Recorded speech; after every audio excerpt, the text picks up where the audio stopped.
Hello, welcome everyone to Dream Medicos. तो आज हम अपने जर्नी में नया चैप्टर को स्टार्ट करने जा रहे हैं जो है chapter number 4, animal kingdom. Animal kingdom के अंदर दो मेजर पार्ट्स हैं, एक है कॉर्डेट्स और एक है नॉन कॉर्डेट्स। ये दोनों ही मेजर पार्ट्स में से क्वेश्चंस आते हैं। तो सबसे पहले इस चैप्टर में हम समझेंगे कि अभी तक जो हमने क्लासिफिकेशन समझा वो था प्लांट्स का। तो अब क्लासिफिकेशन शुरू होता है एनिमल्स का। तो इसमें हम पढ़ने वाले हैं एनिमल किंगडम को। तो ये जो क्लासिफिकेशन था, क्लासिफिकेशन करना क्यों जरूरी था? फॉर दी इजी स्टडी को इजी बनाने के लिए, प्लांट्स के ऊपर स्टडी को इजी बनाने के लिए एनिमल किंगडम की क्लासिफिकेशन किया गया। ठीक है, तो एनिमल किंगडम के अंदर अलग अलग फीचर्स के ऊपर क्लासिफिकेशन किया गया है। जैसे कि वो फीचर्स क्या क्या है, सबसे इंपॉर्टेंट जो फीचर उसमें स्टार्ट करते हैं हम लोग आता है वो है आपका अरेंजमेंट ऑफ सेल। बॉडी में सेल की अरेंजमेंट कैसे है उसके बेसिस पे। फिर बॉडी की symmetry, nature of coelom, pattern of the digestive system, circulatory system and reproductive system. ठीक है, ये कुछ क्लासिफिकेशन के बेसिस हैं। इनके बेसिस पे क्लासिफिकेशन किया गया, ये फीचर्स हैं। और इन सब फीचर्स के बारे में मैं एक एक करके आपको पहले समझाऊंगा। पहले फीचर्स, किन फीचर्स के बेसिस पे ये क्लासिफिकेशन किया गया है, क्लासिफिकेशन ऑफ एनिमल किंगडम। सबसे पहला जो हमने पढ़ा वो सेल के ऊपर है। तो यहाँ पे आ जाता है आपका level of organization. Animal kingdoms, आपको पता है कि एनिमल के अंदर जितने भी एनिमल किंगडम के अंदर जो मेंबर्स हैं एनिमेलिया किंगडम का, वो सारे के सारे कैसे हैं? मल्टीसेलुलर। इसमें कोई भी यूनिसेलुलर ऑर्गेनिज्म नहीं है। तो all members of the kingdom Animalia are multicellular. ठीक है, और सबके पास जो सब है वो डिफरेंट लेवल ऑफ आपको बॉडी ऑर्गेनाइजेशन, सेल का ऑर्गेनाइजेशन डिफरेंट दिखाते हैं। ठीक है, या तो वो सिंगल सेल से मिलके बने होते हैं, मतलब सेल का लूज सेल का एग्रीगेट रहता है जिसको हम सेलुलर लेवल कहते हैं, उससे कॉम्प्लेक्स टिश्यू लेवल, उससे कॉम्प्लेक्स ऑर्गन लेवल, और उसके बाद ऑर्गन सिस्टम लेवल, और फिर एक ऑर्गेनिज्म बन जाता है।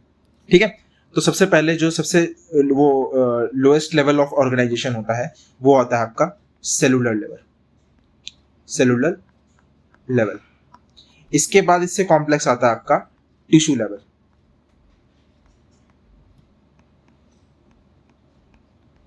इससे कॉम्प्लेक्स आता है आपका ऑर्गन लेवल, यहां पे दिया भी होगा, देखिए ऑर्गन लेवल।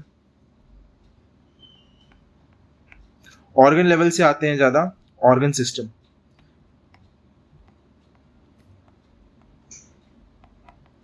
और ये सारे ऑर्गन सिस्टम वाले ही को हम क्या कहते हैं? ये ऑर्गेनिज्म बन गया।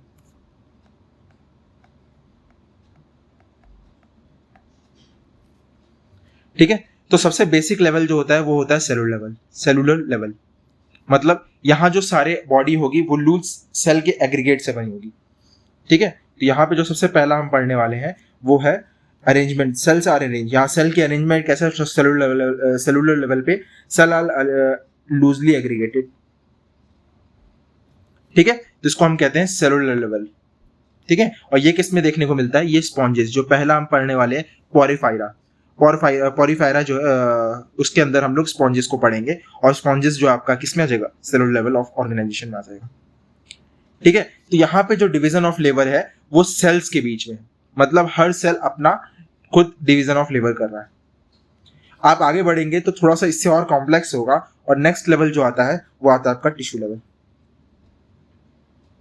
यहाँ पे जो होता है कई सारे सेम फंक्शनिंग सेल्स एग्रीगेट होके टिश्यू बनाते हैं, और यहाँ पे जो आपका फंक्शन कर रहा होता है, जो फंक्शनिंग बॉडी होता है, जो फंक्शनिंग ऑर्गन होता है, फंक्शनिंग सिस्टम होता है, वो आपका टिश्यू लेवल होता है।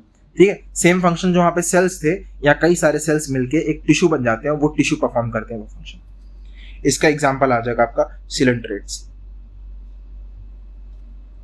नेक्स्ट आएगा इससे हायर लेवल। हायर लेवल कौन सा होगा? आपका ऑर्गन लेवल। ठीक है, इससे ज्यादा हायर लेवल की जो होता है ऑर्गेनाइजेशन वो होता है ऑर्गन लेवल।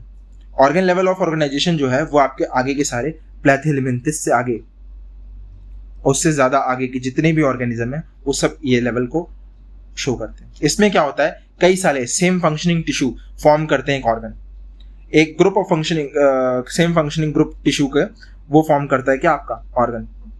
और हर ऑर्गन का अपना एक स्पेशलाइज्ड फंक्शन होता है, वो फंक्शन वो परफॉर्म करता है।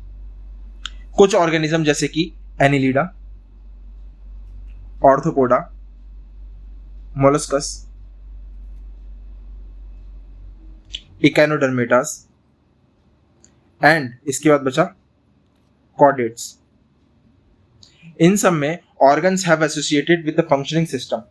अब क्या है, इनके अंदर कई सारे ऑर्गन्स एक साथ मिलके काम करने लगते हैं और ये ऑर्गन लेवल ऑफ ये लेवल ऑफ ऑर्गेनाइजेशन है, इसको हम कहते हैं organ system level of organization. Organ system level of organization, ठीक है, ये एक कंप्लीट ऑर्गेनिज्म हो जाते हैं। Our organ system is different group of animals exhibit various pattern of complexity। और इसमें जैसे जैसे आप ये ऑर्गन सिस्टम में कॉम्प्लेक्सिटी की बात करेंगे तो ये ऑर्गेनिज्म पे डिपेंड करता है। अलग अलग ऑर्गेनिज्म के अंदर और अलग अलग ऑर्गेनिज्म के अंदर अलग अलग लेवल ऑफ कॉम्प्लेक्सिटी है, पैटर्न ऑफ कॉम्प्लेक्सिटी है। कुछ एग्जांपल्स की बात करूं ऑर्गन सिस्टम के अंदर तो digestive system in platyhelminthes has only one single opening outside the body which serves both as mouth and an organ। ठीक है, अब अगर डाइजेस्टिव सिस्टम की बात करूं, ये organ system level of organisation है। Digestive system is a organ system, ठीक है। अब ये जो डाइजेस्टिव सिस्टम है प्लैथिहेलमिन्थेस के अंदर, ये आपका इसकी एक ही ओपनिंग होती है, इनकी एक ही ओपनिंग होती है। वही सिंगल ओपनिंग इनके माउथ के जैसे और इनके एनस के जैसे, दोनों के जैसे काम करती है। The single opening works as mouth and anus for both. The same opening works as mouth and anus। किसकी एग्जाम्पल है ये? प्लैथिहेलमिन्थेस का, ठीक है। तो ये इंपॉर्टेंट पॉइंट है यहाँ पे।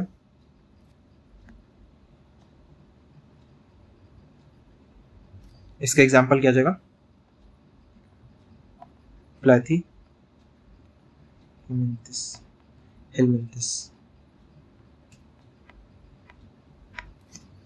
ठीक है। और इस डाइजेस्टिव सिस्टम को कैसे कहते हैं हम लोग? Incomplete digestive system.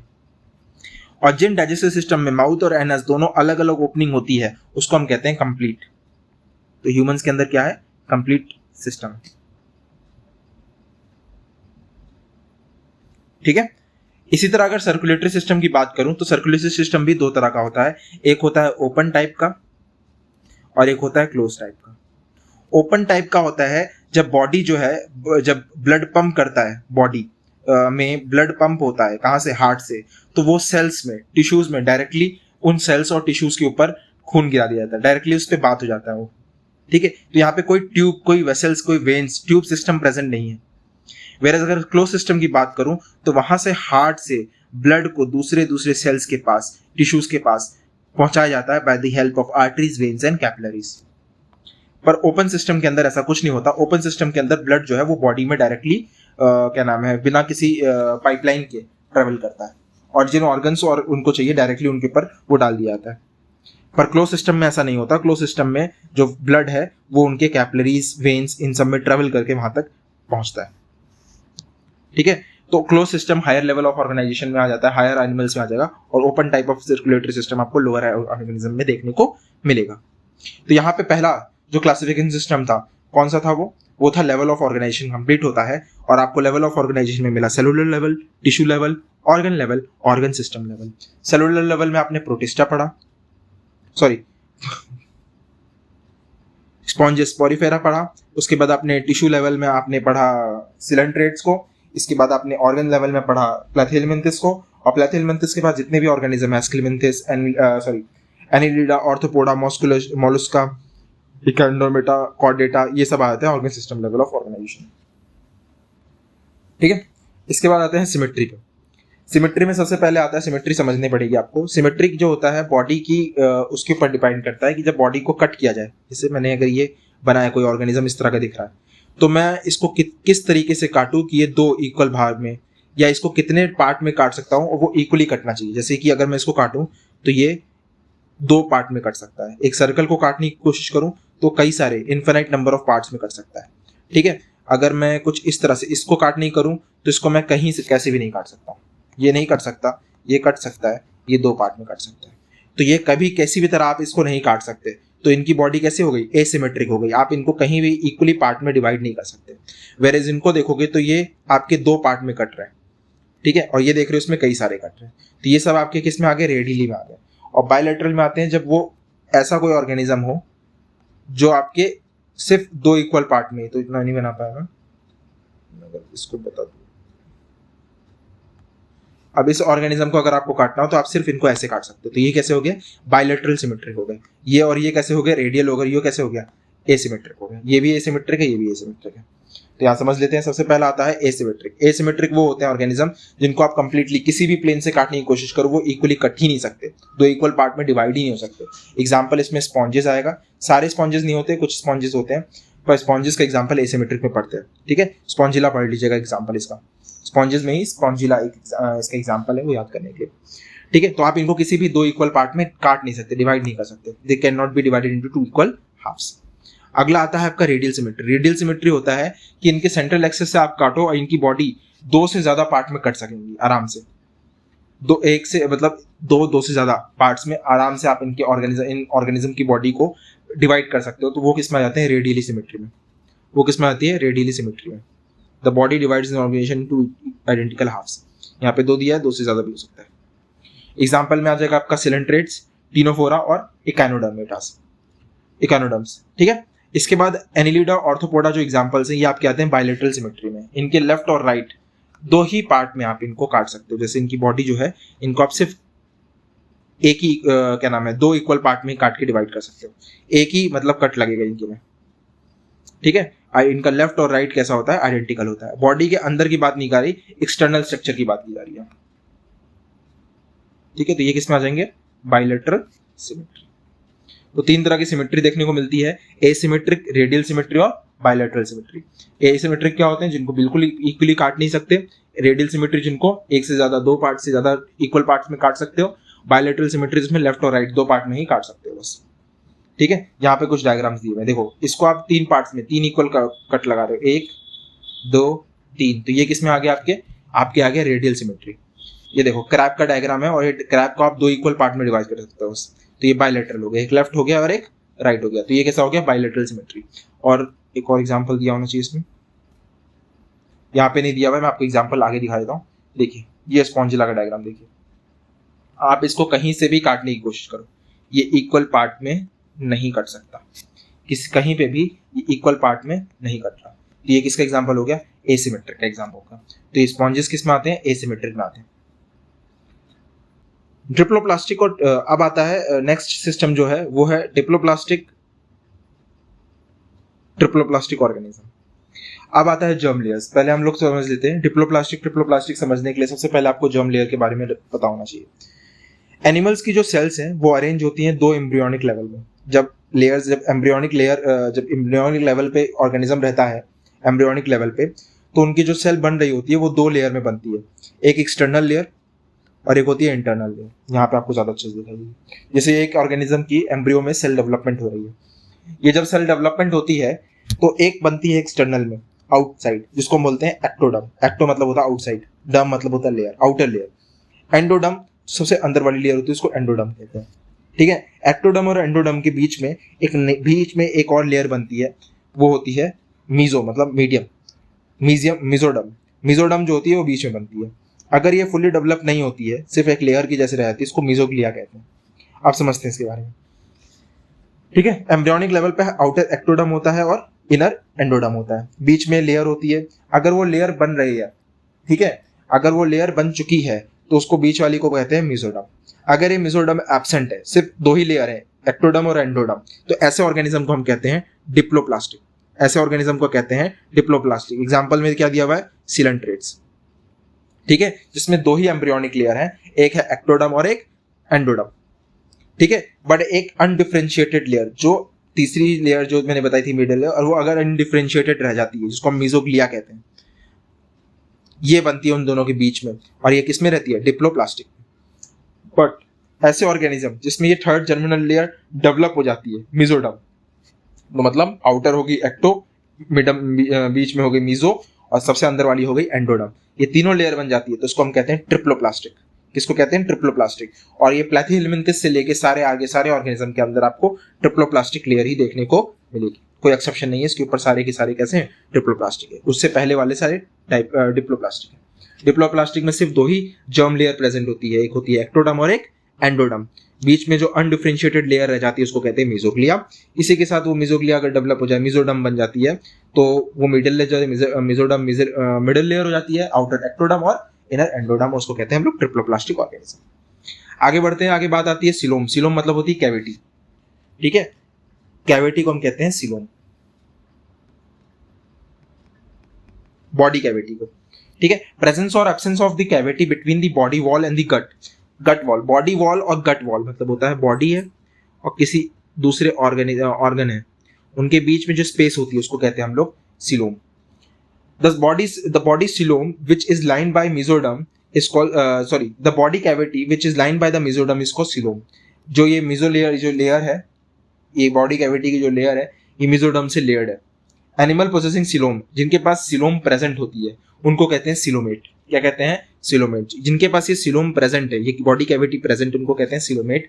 सिलोमेट के एग्जांपल आ जाएंगे आपके एनिलिडा, मोलस्का, आर्थ्रोपोडा एंड एकानोडर्मेटा। और एक और इसमें दो आ जाएंगे आपके हेमिकॉर्डेटा और कॉर्डेटा। ये सारे के सारे एग्जांपल्स कैसे हैं? आपके सिलोमेट ऑर्गेनिज्म के एग्जांपल्स हैं, ठीक है। तो इन सब के बॉडी कैविटी प्रेजेंट है, सिलोम में मतलब सिलोम प्रेजेंट है। कुछ ऑर्गेनिज्म जिनके अंदर ये लेयर नहीं बनती, मेसोडर्म लाइन नहीं करती, कैविटी नहीं बनती, ठीक है, उनको हम कहेंगे एसिलोमेट। बट उससे बाद कुछ ऑर्गेनिज्म के अंदर ये जो बॉडी है, body is not line by the mesoderm. इसको दूसरे पेन से कर लेते हैं। The body is not line by the mesoderm. इसके अलावा, इसके बावजूद, instead the mesoderm is present as scattered pouches. ये लाइन ना करके स्कैटर्ड पाउचेस के फॉर्म में मेसोडर्म प्रेजेंट हो जाए और एक्टोडर्म और एंडोडर्म के बीच में, तो ऐसी बॉडी कैविटी, ऐसे सिलोम को, ये सही असली में तो सिलोम है नहीं, फॉल्स जैसा पर है तो जगह, तो इसको हम कहते हैं सीडोसिलोमेट। क्या कहते हैं? सीडोसिलोमेट। और ये सिर्फ और सिर्फ एक ही ऑर्गेनिज्म में मिलती है, एक ही आपको फाइलम में देखने को मिलेगी, वो है एस्क्लेमेंथिस। तो सिर्फ और सिर्फ यही होते हैं सीडोसिलोमेट। इसके अलावा कोई एग्जांपल नहीं है जिनमें ये आपको सिलोम वाली सीडोसिलोमेट मिले। तो यहाँ पे सिलोम, यहाँ जो मेसोडर्म है वो कैसा है? स्कैटर्ड पाउचेस में प्रेजेंट है।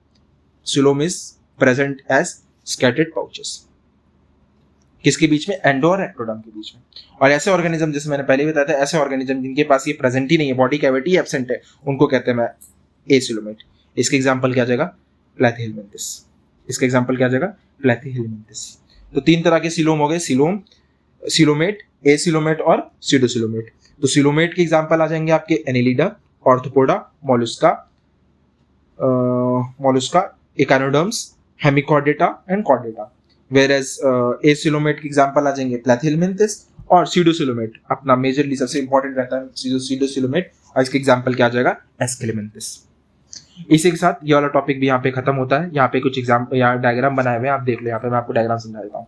देखिए, ये आपका है क्या है? एक्टोडर्म। ये आपका क्या है? एंडोडर्म। और आपका ये क्या है? मेसोडर्म। और ये भी मेसोडर्म। मेसोडर्म के बीच में देखिए यहाँ पे क्या है? स्पेस प्रेजेंट है।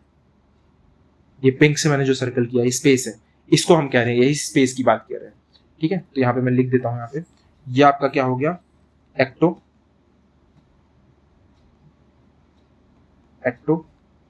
ये आपका हो गया एंडो, ये आपकी हो गई स्पेस या कैविटी, और ये आपका हो गया मेसो, ठीक है। उसी तरह यहाँ पे मेसोडर्म देखो, स्कैटर्ड पाउचेस में। मेसोडर्म कैसा? स्कैटर्ड पाउचेस, पाउच के फॉर्म में, ठीक है। वही है, ये है आपका एंडो, ये आपका हो गया। यहां पे देखेंगे तो यहाँ पे सिलोम ही एब्सेंट है, स्पेस एब्सेंट है। तो ये एग्जांपल हो गया आपका किसका? सिलोमेट। ये हो गया सीडोसिलोमेट, ये सीडोसिलोमेट और ये एसिलोमेट। आगे बढ़ते हैं, segmentation. The body is externally and internally divided into segments. एक ऑर्गेनिज्म की जो एनिमल बॉडी होती है वो दो तरीके से डिवीजन होती है, अंदर से भी डिवाइडेड होती है और बाहर से भी डिवाइडेड होती है, with a series of repetition of at least one organ. और एक ऑर्गन जो है वो सीरीज से रिपीटेट करता है। फॉर एग्जाम्पल अगर बात की जाए अर्थवॉर्म के अंदर, तो अर्थवॉर्म के अंदर आपको ये क्या नाम है, सेगमेंटेशन क्लियरली दिखाई देता है। और इस तरह के सेगमेंटेशन को नाम दिया गया है मेटामेरिक सेगमेंटेशन।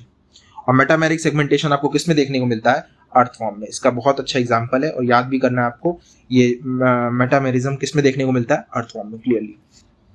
क्लियर? यहाँ पे क्या होता है, बॉडी जो है इसकी इंटरनली एक्सटर्नली दोनों ही तरीके से ही कैसे डिवाइडेड है, ठीक है, इनटू सेगमेंट्स। अगला आता है नोटोकॉर्ड। नोटोकॉर्ड इंपॉर्टेंट है, इसको हाईलाइट कर लीजिए। नोटोकॉर्ड जो है ये mesodermally derived rod like structure है। नोटोकॉर्ड किससे डिराइव होता है, ये एक्टोडर्म और एंडोडर्म से डिराइव नहीं होता, बल्कि ये किससे डिराइव होता है, ये आपके मीजोडर्म से डिराइव होता है। तो ये मीजोडर्मली डिराइव्ड है। कैसा स्ट्रक्चर है ये, रॉड लाइक स्ट्रक्चर। कैसा स्ट्रक्चर है ये, एक रॉड लाइक स्ट्रक्चर। तो सबसे इंपॉर्टेंट पॉइंट क्या हो गया, एंडोडर्म जो है, सॉरी आपका जो नोटोकॉर्ड है वो मीजोडर्म से निकला है और एक रॉड लाइक स्ट्रक्चर है, ठीक है। और ये कहाँ पे होता है, एम्ब्रियोनिक डेवलपमेंट में एनिमल के डोर्सल साइड पे रहता है। They are located on the dorsal side during the embryonic development. कुछ ऑर्गेनिज्म में प्रेजेंट होता है, सबके पास ही प्रेजेंट नहीं है।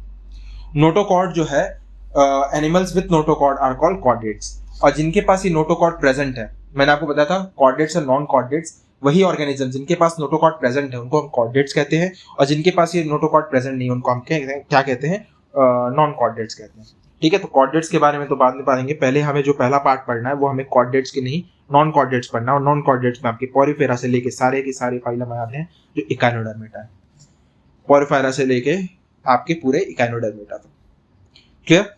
यहाँ पे अब हम जो है ऑर्गेनिज्म का क्लासिफिकेशन खत्म होता है, और ये 6 बेसिस पे हम ऑर्गेनिज्म के इन 6 बेसिस पे एनिमल किंगडम को हमने क्लासिफाई किया है। आइए पूरे क्लासिफिकेशन को एक बार समरी देख लेते हैं। सबसे पहले हमने पढ़ा लेवल ऑफ ऑर्गेनाइजेशन, ठीक है। उसके बाद हमने पढ़ा उनके सिमेट्री, बॉडी कैविटी या सीलोम, ठीक है। और इसके अलावा भी कई चीजें पढ़ा है, पर मेजरली इन 3 पार्ट्स में हमने अभी के सारे डिवाइड किए हैं, ठीक है। इसी सीरीज में सबसे पहले इस चैप्टर को यहाँ तक पढ़ लिया, अगर आपने यहाँ तक पढ़ लिया है, इसके आगे शुरू करने से पहले मैं कहूँगा कि इनको लाइन से याद कर लीजिए। लाइन से याद करने से क्या होता है कि आप इजीली इस चैप्टर के जो पॉइंट्स है वो इजीली याद कर पाएंगे रिलेट करके, क्योंकि जैसे जैसे आप नीचे जाते जाओगे इनकी बॉडी की कॉम्प्लेक्सिटी बढ़ती जाती है, फीचर्स बढ़ते जाते हैं। तो सबसे ज्यादा इजी होता है आपको याद करना समझना पोरीफेरा को, सबसे डिफिकल्ट हो जाएगा आपको कॉर्डेट्स को पढ़ने में। डिफिकल्ट नहीं, सब कुछ ईजी है, बट आपको क्या है, कॉम्प्लेक्सिटी बढ़ती जाती है। तो सबसे पहले क्या कीजिए, आप इसको सीरीज से याद कर लीजिए नाम इसके। सबसे पहले पोरफायरा, फिर coelenterates, ctenophora, platyhelminthes, aschelminthes, annelida, arthropoda, mollusca, echinodermata, hemichordata and chordata, ठीक है। तो सबसे पहले बॉडी ऑर्गेनाइजेशन की बात करते हैं। तो बॉडी को मैंने बताया था आपको cellular level, tissue level, organ system level के ऊपर डिवाइड किया था हमने। तो सेलुलर लेवल पे जो ऑर्गेनिज्म आता है वो एक एग्जांपल है पोरफायरा। टिश्यू, ऑर्गन सिस्टम को हम एक एक करके फाइल में पढ़ेंगे, पर ये इन सब के अंदर यही लेवल ऑफ ऑर्गेनाइजेशन पढ़ा। सिमेट्री की बात करें तो 2 तरह की सिमेट्री पढ़ी थी, रेडियल सिमेट्री और बायलैटरल सिमेट्री, ठीक है। और एक सिमेट्री पढ़ी थी एसिमेट्रिकल, तो एसिमेट्रिकल तो पोरफायरा में ही आ जाएगा। बायलैटरल सिमेट्री जो आपकी होती है वो आपकी इन सारे में मिलेगी, जितने भी यहाँ से प्लेथिनमेंथिस से लेके कॉर्डेट्स तक में। और रेडियल सिमेट्री जो है वो आपकी मिलेगी किसके अंदर, सिलेंट्रेट्स और टीनोफोरा के अंदर। ये कैसे होते हैं, एसिलोमेट। यहाँ पे सिलोम प्रेजेंट नहीं होती, पोरफायरा के अंदर भी सिलोम प्रेजेंट नहीं होती, एसिलोमेट होते हैं। प्लेथिनमेंथिस में भी आपने पढ़ा था एसिलोमेट होते हैं। तो आपके एस्क्लेमेंथिस से पहले जितने भी ये थे वो सारे के सारे कैसे हैं, एसिलोमेट है। इसीलिए मैंने कहा कि आप लाइन से याद करोगे तो आपको कई चीजें जो है वो ऐसे ही याद हो जाएंगी बहुत इजीली। एक ही मैंने बताया था, एक ही एग्जाम्पल है आपका सीडोसिलोमेट, फॉल सिलोम का, वो आपका क्या है, एस्क्लेमेंथिस। फिर बात की थी मैंने सिलोमेट ऑर्गेनिज्म की, जिसके पास ट्रू सिलोम प्रेजेंट है, मतलब क्या नाम है, मेसोडर्म में बॉडी कैविटी प्रेजेंट है, वो सारे आ जाते हैं सिलोमेट में। Example Annelida, arthropoda, mollusca, echinodermata, Hemichordata और कॉर्डेटा। फिर इसी के साथ ये जो एक समरी टाइप का टेबल था ये आपको क्लियर हो गया होना चाहिए, ठीक है। मैं आपको याद नहीं करवा रहा हूँ, मैं आपको चीजें बता दे रहा हूँ जिससे आपको पढ़ने में ईजी हो जाएगा। एक बार इस चैप्टर को आपने यहाँ से समझ लिया, इसके बाद बहुत इजीली आप इस चैप्टर को याद कर सकोगे, क्योंकि इंपॉर्टेंट पॉइंट्स आपको पता चल जाएगा। अगर आप डायरेक्टली इसको लेके बैठते तो समझने में दिक्कत होती है कि ये क्या चीजें हैं। आगे बढ़ते हैं। तो अब हम पहला फाइलम शुरू करने जा रहे हैं अपने इस चैप्टर का। इस फाइलम का नाम है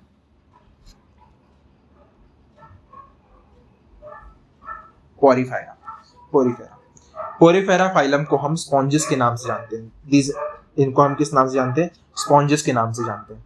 ये ऑर्गेनिज्म जनरली कैसे होते हैं, मराइन होते हैं। बॉडी कैसी है इनकी, एसिमेट्रिक है। जनरली कैसी होती है, मोस्टली कैसी होती है, एसिमेट्रिक होती है। सेलुलर लेवल ऑफ ऑर्गेनाइजेशन होता है, मल्टी सेलुलर तो सारे आपको पता ही है, बॉडी ऑर्गेनाइजेशन कैसा है, सेलुलर लेवल ऑफ ऑर्गेनाइजेशन, ठीक है। स्पॉन्जेस के अंदर जो है आपके पास इंपॉर्टेंट लाइन जो यहाँ पे आती है वो है कि इनके पास वाटर ट्रांसपोर्ट या कैनाल सिस्टम प्रेजेंट है। मैं जो हाईलाइट कर रहा हूँ रेड लाइन से वो बहुत ज्यादा इंपॉर्टेंट है, छूट जाता है, इसीलिए इसको याद करना बहुत जरूरी है, इनसे क्वेश्चंस बनते हैं, बने हुए हैं, इसीलिए बोल रहा हूँ मैं। स्पॉन्जेस के अंदर जो है वाटर ट्रांसपोर्ट सिस्टम या कैनाल सिस्टम प्रेजेंट होता है। आगे बढ़ते हैं। वाटर जो है इनके एंटर करते हैं ऑस्टिया, छोटे छोटे से पोर्स होते हैं प्रेजेंट, जो आपको दिख रहे होंगे यहाँ पे, ये छोटे छोटे से पोर्स जो है इनको कहते हैं ऑस्टिया। ऑस्टिया से वाटर जो है इनकी बॉडी में घुसता है, ठीक है। बॉडी में घुसने के बाद जो अंदर कैविटी है, बॉडी की सेंट्रल कैविटी, सबसे बड़ी कैविटी है जहाँ ये पानी भरता है, उसको कहते हैं स्पॉन्जोसेल, उसको कहते हैं स्पॉन्जोसेल, उसको क्या कहते हैं, स्पॉन्जोसेल, ठीक है। तो मैंने क्या बताया, ऑस्टिया जो है ये ओपनिंग है बॉडी की, और ये जो आपका क्या है स्पॉन्जोसेल, ये सेंट्रल कैविटी है। ये कैसी है, ये सेंट्रल कैविटी है, ठीक है। और जहां से पानी बाहर निकलता है, ये तो एंटर किया अंदर ही, क्या नाम है आपके स्पॉन्जोसेल में रहा, स्पॉन्जोसेल में पानी सेंट्रल कैविटी में था, वहां से पानी जो जब सारा सब काम हो जाता है उससे पानी बाहर निकलने के लिए ऑस्कुलम के थ्रू बाहर निकल जाता है। ये एक लार्ज ओपनिंग होती है जहां से वाटर बाहर निकल जाता है, ठीक है। तो वाटर एंटर करता है कहां से, ऑस्टिया से, वाटर एंटर कहां से, ऑस्टिया से, उसके थ्रू कहा जाता है, उसके थ्रू जाता है स्पॉन्जोसेल।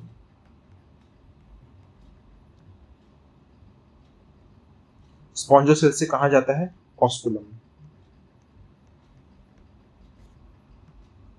ठीक है। तो यहां से वाटर एंटर किया, ये कैविटी हो गई आपकी, इसको कह सकते हैं स्टमक।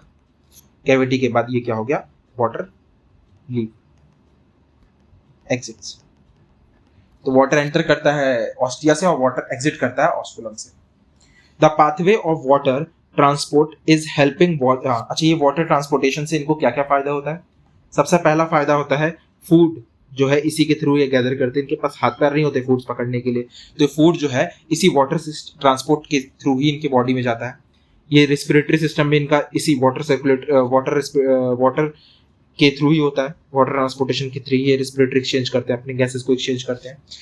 इनकी जो रिमूवल है वाटर का, वेस्ट का रिमूवल है वो भी इसी के थ्रू होता है। तो फूड का गैदरिंग, रेस्पिरेटरी एक्सचेंज और रिमूवल ऑफ वेस्ट, ये तीनों के तीनों काम ये किसके थ्रू करते हैं, they do this things through the water transport system या कैनाल सिस्टम, ठीक है। अब कुछ इंपॉर्टेंट पॉइंट आता है जिसका नाम है कोइनोसाइट्स।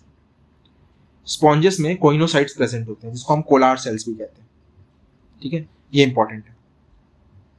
जो स्पॉन्जेस हैं उसके पास कोइनोसाइट्स या कोलार सेल्स हैं, ठीक है। इनके ऊपर ये क्या करते हैं, ये कहाँ प्रेजेंट होते हैं, ये स्पॉन्जोसेल था ना जो कैविटी थी, उस कैविटी में और कैनाल में प्रेजेंट रहते हैं, ठीक है। अब ये क्या करते हैं वहां पे, ये इनगल्फिंग का, पकड़ने का काम करते हैं स्पॉन्जोसेल और कैनाल सिस्टम में, क्योंकि आपको पता है फूड वहीं पे जा रहा है, फूड गैदरिंग ये सबका काम वही है, तो वहां पे इनका काम यही रहता है। तो कोइनोसाइट्स या कोलार सेल्स वहीं प्रेजेंट है, कहाँ, स्पॉन्जोसेल या कैनाल्स में। कहाँ पे किसके सेल्स हैं ये, these are the cells of sponges. तो ये किसके कैरेक्टरिस्टिक सेल्स है, स्पॉन्जेस के कैरेक्टरिस्टिक सेल्स है। कहाँ प्रेजेंट होते हैं, उनके पेट मतलब स्पॉन्जोसेल्स में और कैनाल्स में प्रेजेंट होते हैं। यहाँ पे एक इंपॉर्टेंट पॉइंट आता है कि इनका डाइजेस्टिव सिस्टम कैसा है। इनका डाइजेस्टिव सिस्टम इंटरसेलुलर है, सेल्स के अंदर होता है इनका डाइजेशन, ठीक है, इंटरसेलुलर है, ठीक है। The body supported by skeleton, जो स्केलेटन इनकी बॉडी जो है वो स्केलेटन से बनी हुई है, जो सपोर्ट इनकी बॉडी को मिला हुआ है वो स्केलेटन सिस्टम की वजह से मिला हुआ है। स्केलेटन सिस्टम किससे बना हुआ है, स्पिक्यूल से और स्पॉन्जिन फाइबर से, स्पिक्यूल से और स्पॉन्जिन फाइबर से, ये इंपॉर्टेंट पॉइंट है।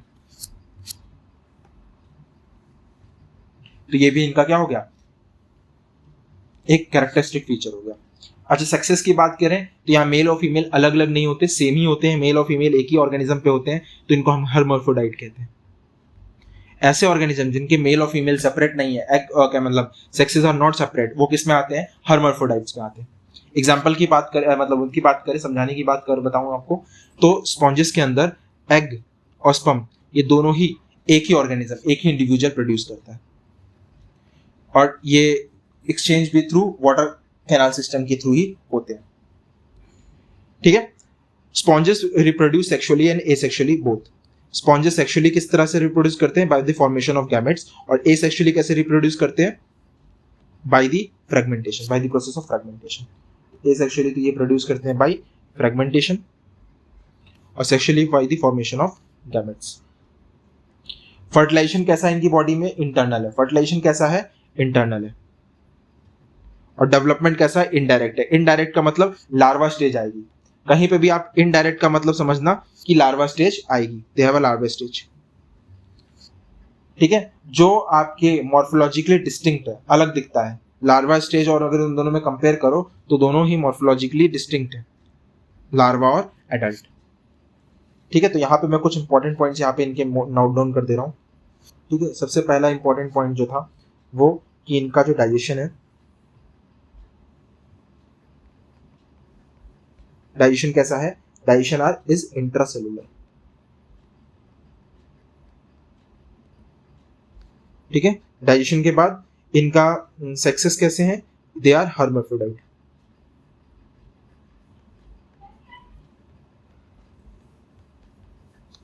ठीक है, इसके बाद ये फ्रेगमेंटेशन,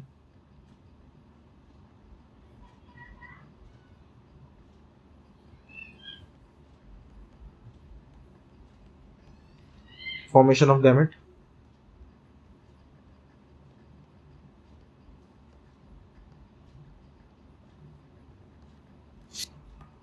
ये हो गया ए सेक्शन,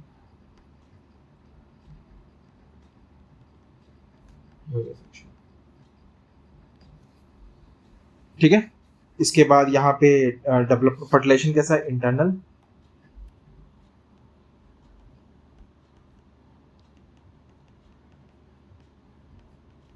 डेवलपमेंट। ठीक है, तो फर्टिलाइजेशन कैसा है इनका? इंटरनल, और डेवलपमेंट कैसे रहता है इनका? इनडायरेक्ट।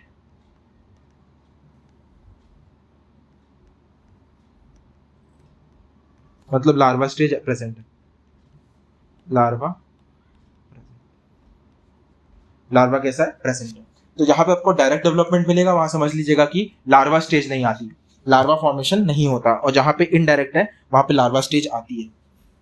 ठीक है, कुछ कुछ में आपको लार्वा याद भी करने पड़ेंगे, इसीलिए मैंने बोला एनसीईआरटी में जितना उतना याद करना। लार्वा यहाँ पे है, उनके नाम भी हैं, बट अभी आपको याद करने की जरूरत नहीं है। जो मैंने दो याद करा आपको, कोइनोसाइट्स और स्पिक्यूल्स और स्पॉन्जिन फाइबर प्रेजेंट होते हैं। स्पॉन्जिन और स्पिक्यूल्स क्या है? इनके स्केलेटन बनाते हैं, और कोइनोसाइट्स जो है इनको कोलार सेल्स कहते हैं, या इसको स्पॉन्जो सेल्स में प्रेजेंट होते हैं, और इनका काम होता है फूड गैदरिंग, इन सब में ये काम करते हैं। एग्जाम्पल की बात करें तो एग्जाम्पल आपको याद करने, सबसे पहला जो एग्जाम्पल ही मेन होते हैं इनके, सबसे पहला इसका आपका एग्जाम्पल में आता है साइकॉन, जिसको स्काइफा कहते हैं, स्पॉन्जिला फ्रेश वाटर स्पॉन्ज जिसको कहते हैं, यू स्पॉन्जिया जिसको हम बाथ स्पॉन्ज कहते हैं। याद रखिएगा, मैच द फॉलोइंग कई तरह में इसके क्वेश्चंस पूछे जाते हैं, इसीलिए ये दोनों नाम इनको कनेक्ट करके याद करना है आपको।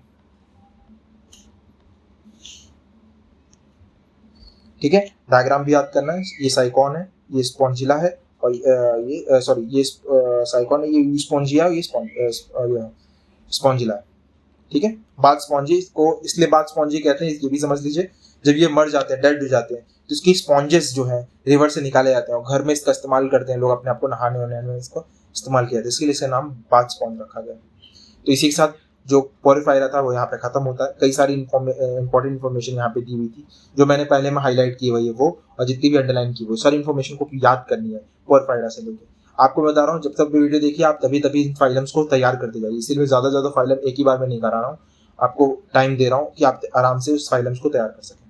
नेक्स्ट फाइलम के ऊपर आते हैं। 3 फाइलम 2 फाइलम एक दिन में तैयार करना है, इजी आपको करना चाहिए अगर आप 11th में है तो, और 12th में तो आपको 4 फाइलम, अगर 12th में या ड्रॉप ईयर में है तो आपको कम से कम 4 फाइलम पर डे याद कर लेना चाहिए, समझ लेना चाहिए एकदम अच्छे से। ठीक है, चलिए वापस आते हैं पढ़ाई पे। आगे आता है आपका सिलेंट्रेट्स, जिसको हम निडेरिया भी कहते हैं। ठीक है, निडेरियस कैसे होते हैं? एक्वेटिक होते हैं। एक्वेटिक में बात की जाए मतलब पानी में रहने वाले जानवर हैं, तो कैसे होंगे ये? मोस्टली मराइन होते हैं, मतलब ओशियंस में पाए जाते हैं। ठीक है, अब ये 2 तरीके के पाए जाते हैं, एक होते हैं सिसाइल, मतलब रुके हुए, ज्यादा हिलते नहीं है, एक जगह रुक गए वहीं पर रहते हैं। दूसरे फ्री स्विमिंग, जो इधर उधर घूमते रहते हैं। ठीक है, या तो सिसाइल होंगे या तो ये फ्री स्विमिंग होंगे। अगर सिमेट्री की बात की जाए तो यहाँ पे आपको रेडियल सिमेट्री देखने को मिलती है। अब रेडियल सिमेट्री मतलब इनकी बॉडी को आप कई सारे हाफ में काट सकते हो। ठीक है, जो ये निडेरिया वर्ड डिराइव होता है, ये कहाँ से? नीडोब्लास्ट से डिराइव होता है। कहाँ से डिराइव होता है? नीडोब्लास्ट से। इनका ये कैरेक्टरिस्टिक सेल है इनके पास। नीडोब्लास्ट या नीडोसाइट्स। ये इनकी कैरेक्टरिस्टिक्स है, स्टार लगा रहा हूँ, ये सिर्फ इन्हीं के पाइप आ जाते हैं। इनके में क्या होता है, स्टिंगिंग कैप्सूल या नीमोसिट्स प्रेजेंस होता है। ठीक है, ये जो नीडोब्लास्ट या नीडोसाइट्स हैं, इनके अंदर ये स्टिंगिंग कैप्सूल्स हैं। ठीक है, मतलब इनमें पॉइजन भरा हुआ है। अब ये क्या करते हैं, ये इनके टेंटिकल्स में प्रेजेंट है। टेंटिकल्स मतलब क्या होता है, ये देख रहे हैं आप, ये टेंटिकल्स है। अगर यहाँ पे देखना चाहो तो ये टेंटिकल्स में ये नीडोसिस्ट या नीडोब्लास्ट प्रेजेंट होता है। इसमें से एक निकलता है पॉइजन, जो सामने जिसको भी ये अटैक करते हैं उसको क्या कर लेगा, पैरालाइज कर देगा, मर जाएगा वो प्रे।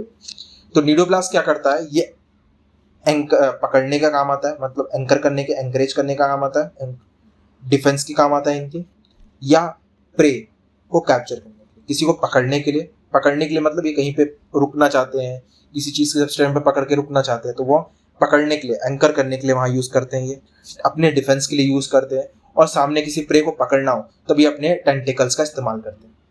निडेरियंस के अंदर टिश्यू लेवल ऑफ ऑर्गेनाइजेशन देखने को मिलता है। यहाँ पे लेवल ऑफ ऑर्गेनाइजेशन की बात करें तो ये आपको टिश्यू लेवल ऑफ ऑर्गेनाइजेशन दिखाते हैं। क्लियर? और ये कैसे ऑर्गेनिज्म है, डिप्लोप्लास्टिक है।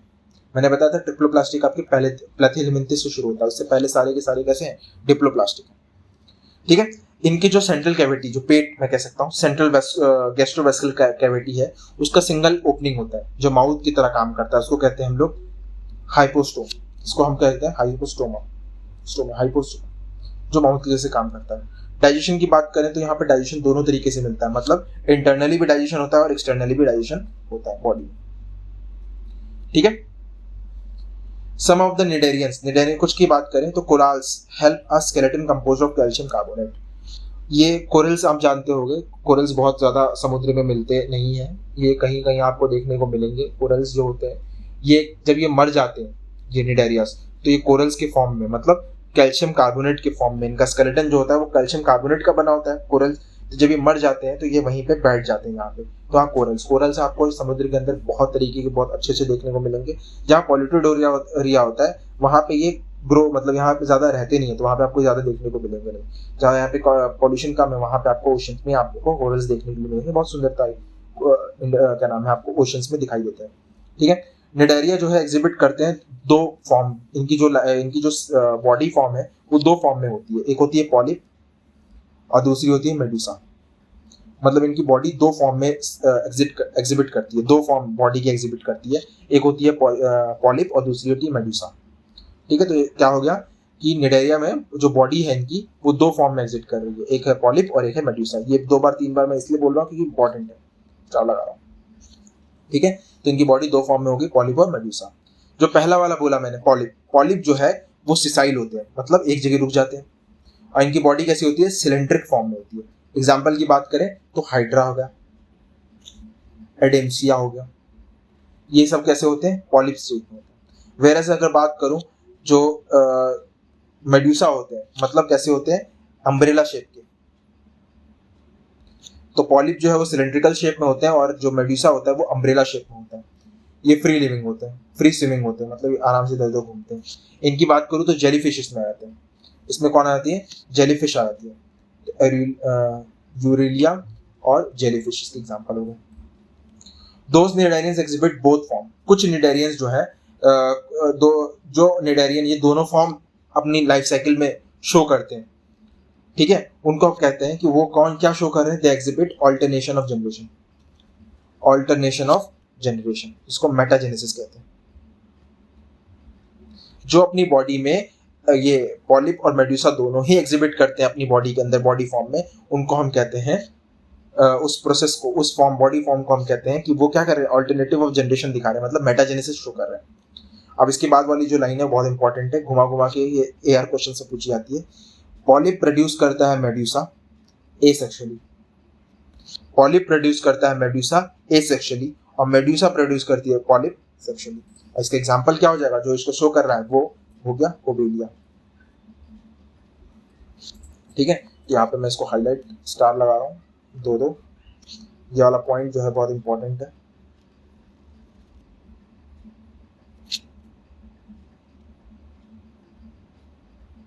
ठीक है, तो पॉलिप प्रोड्यूस करता है मेडुसा सेक्सुअली, सॉरी एसेक्सुअली, और मेडुसा प्रोड्यूस करती है पॉलिप सेक्सुअली। ये आपको इस तरह से याद करना, और ओबेलिया इसका एग्जांपल है। अगर मैं इसमें देखूं कि इनके एग्जांपल क्या क्या होंगे इसके, तो उसमें पहला आ जाता है फाइसीलिया, जो पोर्चुगल मैन ऑफ वॉर इसका नाम है। फिर एडेंसिया, जिसको सी एनिमोन कहते हैं। फिर पेनेप्टूला, इसका सी पेन, पेन पेन से आप इसका कंबाइन कर सकते हो। जॉर्गोनिया सी फैन को कहते हैं, और मिन डेरिनियन ब्रेन कोराल को कहते हैं। तो फिर से मैं बता देता हूँ आपको कि इनको इसी तरह याद करना है आपको, कनेक्ट कर करके। मैच द फॉलोइंग इनकरेक्ट, इन सब में क्वेश्चन आते हैं इससे, और यही करके आते हैं कि ब्रेन कोराल को क्या कहते हैं, इनका साइंटिफिक नेम। तो ये जो साइंटिफिक नेम, ये कॉमन नेम से इनको जाना जाता है। एग्जाम्पल डायग्राम की बात करूं तो ये एक नीडोब्लास्ट का डायग्रामेटिक वो बनाया गया है। ये देख रहे हैं, ये इसका टेंटिकल है। ये टेंटिकल से ही अटैक करता है अपने प्रे के ऊपर। ठीक है, तो टेंटिकल का 3 काम हो गया। पहला काम क्या हो जाता है इसका, बॉडी को सेव करना। दूसरा काम क्या हो जाता है, सेविंग हो गया, कहीं पे अटैच करना सब्सटेंस से तब यूज कर सकते हैं। और तीसरा, जब प्रे को पकड़ना होता है तब यूज करते हैं। इसमें तीसरा फाइलम है आपका टीनोफोरा। टीनोफोरा एक छोटा सा फाइलम है, इसको भी पढ़ लेते हैं। टीनोफोरा को हम 2 अलग नामों से जानते हैं। एक है सी वॉलनट या कॉम जेली। कॉम जेली ये एक्सक्लूसिवली मराइन होता है। एक्सक्लूसिवली मराइन मतलब ये कहीं और नहीं, सिर्फ और सिर्फ मराइन वाटर में ही आपको देखने को मिलेंगे। ये कहाँ देखने को मिलेंगे, एक्सक्लूसिवली मराइन वाटर में, आपको ओशंस में ही देखने को मिलेंगे। अगर इसमें सिमेट्री की बात की जाए तो यहाँ पे आपको रेडियल सिमेट्री मिलेगी, एसिमेट्रिक नहीं बल्कि रेडियल सिमेट्री देखने को मिलेगी। ऑर्गेनिज्म में बात की जाए तो यहाँ पे डिप्लोप्लास्टिक होते हैं, ये आपको बताया था मैंने। बस डिप्लोप्लास्टिक लास्ट फाइलम है, इसके बाद डिप्लोप्लास्टिक नहीं, सारे के सारे कैसे हैं, ट्रिप्लोप्लास्टिक ही है। तो डिप्लोप्लास्टिक लास्ट है इसके अंदर। और बॉडी ऑर्गेनाइजेशन की बात की जाए तो यहाँ पे टिश्यू लेवल ऑफ ऑर्गेनाइजेशन देखने को मिलेगा। तो सेलुलर लेवल तो सिर्फ और सिर्फ पोरिफेरा में था, और टिश्यू लेवल आपके टीनोफोरा और सिलेंट्रेट्स में आ गया। इसके बाद जो है टिश्यू लेवल आ जाता है, सॉरी टिश्यू लेवल यहाँ पे खत्म हो जाता है। इसके बाद आपका ऑर्गन लेवल आ जाता है, तो टिश्यू लेवल भी ये लास्ट था। तो डिप्लोप्लास्टिक और टिश्यू लेवल ये दोनों ही आपको यहाँ पे लास्ट देखने को मिलेगा। जो बॉडी है, 8 एक्सटर्नल कॉम्प्लेट्स प्रेजेंट होते हैं, सीलिएटेड कॉम्प्लेट्स प्रेजेंट होते हैं, ये आपको देखने को मिल रहे हैं। आप काउंट करो, ये 8 होंगे, 1 2 3 4 5 6 7 8। सीलिएटेड है मतलब यहाँ पे छोटे छोटे सीलिया भी प्रेजेंट है।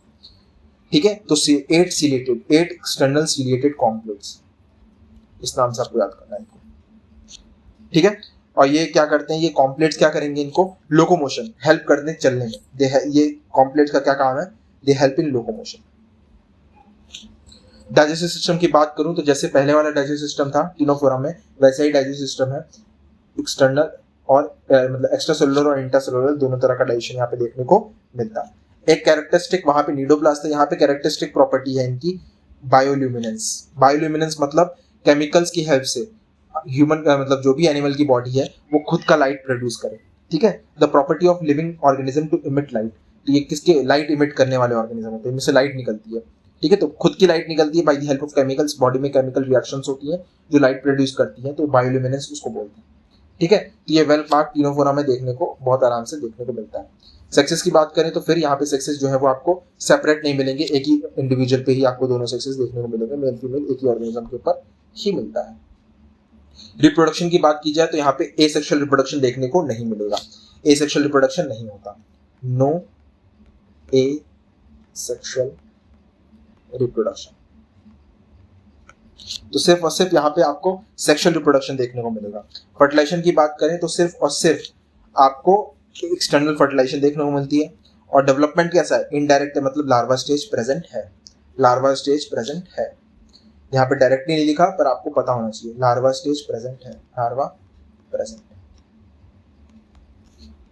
एग्जाम्पल की बात करें, प्लूरोब्रेकिया और टीनोफोरा, 2 एग्जाम्पल है, याद कर लेना आपको। पहला प्लूरोब्रेकिया और दूसरा टीनोफोरा।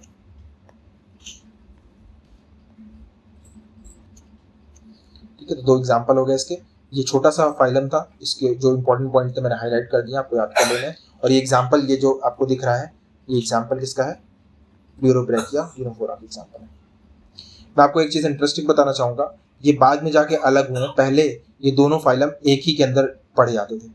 ये आपका निडेरिया और टीनोफोरा एक ही फाइलम के अंदर थे, सिलेंट्रेट्स, ठीक है। बाद में इनको अलग अलग कर दिया गया, कुछ इनके जो फीचर्स थे वो अलग थे। आज की क्लास के लिए जो लास्ट फाइलम हम पढ़ने वाले हैं वो आपका है प्लैथिहेलमिंथस, फ्लैटवर्म जिसको कहते हैं, ठीक है। प्लैथिहेलमिंथस को हम लोग फ्लैटवर्म के नाम से भी जानते हैं। इनकी बॉडी कैसी होती है? डॉर्सली वेंट्रल फ्लैटेंड होती है। इनकी बॉडी कैसी होती है? डॉर्सली फ्लैटेंड बॉडी होती है, डॉर्सली वेंट्रल फ्लैटेंड बॉडी, इसीलिए हम इनको फ्लैटवर्म के नाम से जानते हैं। टेप तक ये देख रहे हैं, टेप के जैसे, इसीलिए इसका नाम टेप वॉर्म भी है। टेप के जैसे दिख रहा है ना, ये टेप वॉर्म है, और ये लिवर फ्लूइड है। दे मोस्ट एंडोपैरासाइट, ये कैसे ऑर्गेनिज्म है? एंडोपैरासाइट है। एंडोपैरासाइट का मतलब क्या था? मैंने आपको एक बार, इस अगर आपने प्लांट किंगडम वाला चैप्टर पढ़ा होगा, उससे पहले वाला टॉपिक पढ़ा होगा मेरे से, तो आपको मैंने बताया था एंडोपैरासाइट का मीनिंग क्या होता है। एंडोपैरासाइट दो वर्ड से मिलकर बना है, एक होता है एंडो और एक होता है पैरासाइट। एंडोपैरासाइट का मतलब होता है, एंडो मतलब होता है ऑर्गेनिज्म के अंदर, ऑर्गेनिज्म जिस ऑर्गेनिज्म पे अटैच्ड है उसके ऑर्गेनिज्म के इनसाइड। अगर ये ऑर्गेनिज्म के इनसाइड, उसके अंदर रह के उनको खा रहे हैं, उनमें से अपना न्यूट्रिशन निकाल रहे हैं, तो उसको हम कहते हैं एंडोपैरासाइट, ठीक है। और ये किसकी एंडोपैरासाइट है? ये उन एनिमल्स के, कुछ एनिमल्स के एंडोपैरासाइट है। एक एग्जांपल भी दे रखा है, ह्यूमन बीइंग। तो फ्लैटवर्म आपके ह्यूमन बीइंग के एंडोपैरासाइट होते हैं, मतलब ये ह्यूमन के पेट में या ह्यूमन की बॉडी में पाए जाते हैं। जनरली ये पेट में, इंटेस्टाइन में पाए जाते हैं।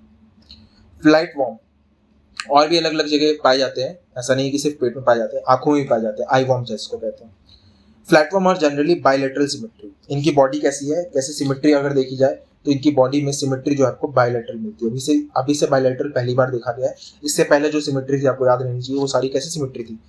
एक थी आपकी एसिमेट्रिक, उसके बाद जो दोनों हमने सिमेट्री पढ़ी वो कैसी थी? Radial symmetry. तो यहाँ पर आपको बायलैटरल सिमेट्री देखने को मिलती है। बायलैटरल सिमेट्री के बाद इनकी बॉडी कैसी है?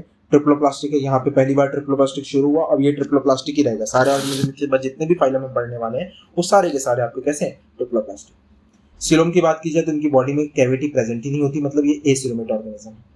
सिस्टम लेवल ऑफ ऑर्गेनाइजेशन की बात करें तो यहाँ पे ऑर्गन लेवल ही मिलता है, ऑर्गन सिस्टम नहीं, याद रखिएगा ऑर्गन लेवल। कंफ्यूज हो सकते हैं यहाँ पे, इसीलिए इसको मैंने हाईलाइट कर दिया। ये ऑर्गन लेवल है, ठीक है। ऑर्गन लेवल बस यहीं पे मिलेगा, इसके बाद सब आपको ऑर्गन सिस्टम मिलेगा। इससे पहले सारे कैसे थे? टिश्यू थे। हुक्स एंड सकर्स प्रेजेंट होते हैं इनके पैरासाइट फॉर्म में। अगर ये पैरासाइट, मैक्सिमम तो पैरासाइट ही होते हैं, बट पैरासाइट अगर हैं तो इनके माउथ के ऊपर आप देखोगे तो हुक्स प्रेजेंट होते हैं और सकर्स प्रेजेंट होते हैं। हुक्स और सकर्स की प्रेजेंट के वजह से ही ये अपने होस्ट को के ऊपर उनकी बॉडी पे अटैचमेंट प्रोवाइड पा सकते हैं।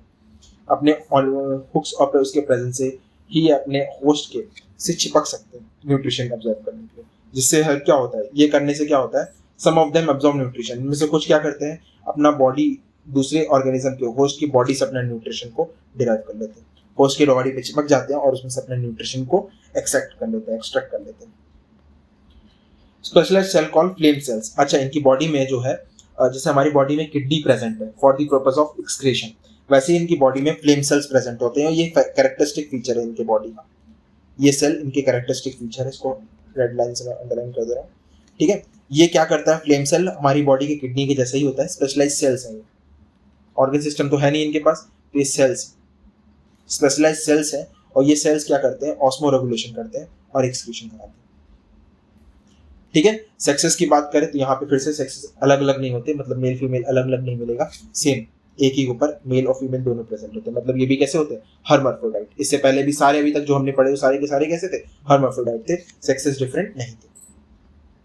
फर्टिलाइजेशन की बात करूं तो यहाँ पे आपको अब जो है फर्टिलाइजेशन कैसा मिलता है? इंटरनल मिलता है। इससे पहले जो हमने देखा था वो एक्सटर्नल था, पर प्लैथिहेलमिंथस में आपको फर्टिलाइजेशन कैसा मिलेगा? इंटरनल मिलेगा।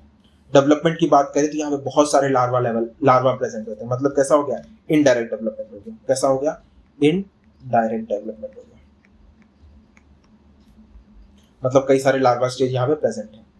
एग्जाम्पल की बात करें तो बहुत इंपॉर्टेंट एग्जाम्पल यहाँ पे छूटना नहीं चाहिए, वो है प्लेनेरिया। प्लेनेरिया के बारे में आपने सुना भी होगा। प्लेनेरिया के अंदर हाई लेवल ऑफ रीजनरेशन होता है, हाई कैपेसिटी, सबसे ज्यादा कैपेसिटी होती है इनके पास। पूरे पूरे ऑर्गेनिज्म सिस्टम में सारे पूरे क्लासिफिकेशन जितना भी अभी तक पढ़ा, उस ऑर्गेनिज्म जिसके पास सबसे ज्यादा हाईएस्ट लेवल ऑफ रीजनरेशन है वो कौन है? प्लैनेरिया है। स्टारफिश भी एग्जांपल है, पर प्लैनेरिया के पास हाईएस्ट लेवल ऑफ रीजनरेशन देखने को मिलता है। 2 एग्जांपल फिर से, इसके 3 एग्जांपल है। एक प्लैनेरिया हो गया जो आपको मैंने पहले ही बता दिया, उससे पहले मैंने स्टार्टिंग में डिस्कस कर लिया था टेपवर्म, इसको हम लोग टीनिया सोलियम कहते हैं, और फ्लैस्क्यूला जिसको हम लिवर फ्लूक कहते हैं। ठीक है, तो दोनों ही एग्जांपल बहुत इंपॉर्टेंट है। इनके डायग्राम भी बनाए हुए हैं, डायग्राम भी देख लीजिएगा, डायग्राम से भी डायरेक्टली क्वेश्चन आता है। आपको माउथ देखना इनका था, ये है माउथ इनका, ये इनका माउथ है। यहीं पे आपके हुक्स प्रेजेंट है, हुक्स एंड सकर्स, और ये क्या करते हैं? They are present for attachment with the host के साथ अटैचमेंट के लिए प्रेजेंट होता है। ठीक है, तो यहां तक जो है मैंने आज आपको टोटली 4 फाइलम इस क्लास आज के लेक्चर में कंप्लीट करा दिया, और बेसिक्स ऑफ, इसीलिए थोड़ा ये लेक्चर बड़ा है, पर मैंने इसमें क्या है बहुत इंपॉर्टेंट चीजें कंप्लीट करा दी है चैप्टर की स्टार्टिंग से। ये सारा इंपॉर्टेंट पार्ट इसमें ऐड करा दिया प्लांट एनिमल किंगडम का, और ये सब आपको तैयार करना है, इस पूरे टॉपिक को आपको तैयार कर लेना है। ये सारी चीजें जिसमें बताइए वही सारी इंपॉर्टेंट है, बस आप इतना ही पढ़ लोगे तो आपके सारे के सारे क्वेश्चन नीट में क्रैक हो जाएंगे इजीली। ठीक है, तो आज की वीडियो को हम यहीं पे खत्म करते हैं। Thank you for watching the video, please hit the like button and subscribe. Thank you.